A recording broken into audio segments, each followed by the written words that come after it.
Раньше профессия кошачьего мясника была обычным явлением в Лондоне. И если вы подумали, что эти люди занимались продажей кошачьего мяса, то очень ошиблись. Кошачьи мясники торговали мясом для кошек и были крайне характерны для викторианской Британии, а некоторые из них продолжали работать практически до начала Второй мировой войны.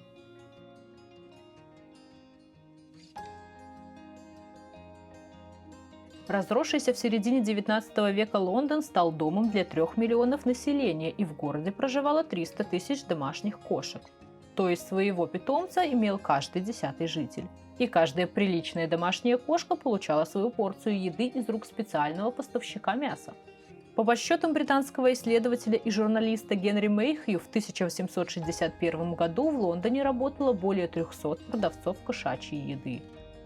До механизации тягловой силы во многих отраслях были лошади.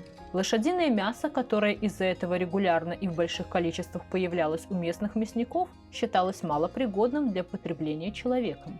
И в отсутствие Вискас и Китти Кэт кто-то предприимчивый первым понял, что хворых и павших лошадок можно пустить на корм кошкам. Именно так зародился класс уличных продавцов мяса для кошек. Они выкупали непригодное для людей мясо. Конину, обрезки, подпорченные куски и другое некондиционное мясо. Мелко их нарезали, складывали в ярко разукрашенные тележки и возили по улицам.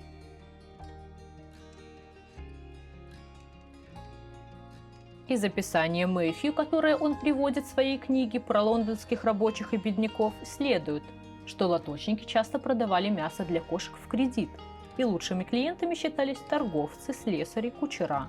А вот старые девы часто просили корм в долг и периодически забывали его вернуть, за что их недолюбливали.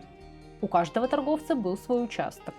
Профессия была физически тяжелой и в какой-то степени опасной, так как приходилось часто отбиваться от бездомных животных и много ходить. Зато была очень прибыльной до второй половины XIX века. Затем лоточников стало так много, что зарплата упала до 2 пенни.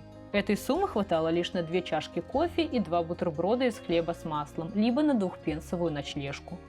Про ночлежки вы можете посмотреть наше предыдущее видео.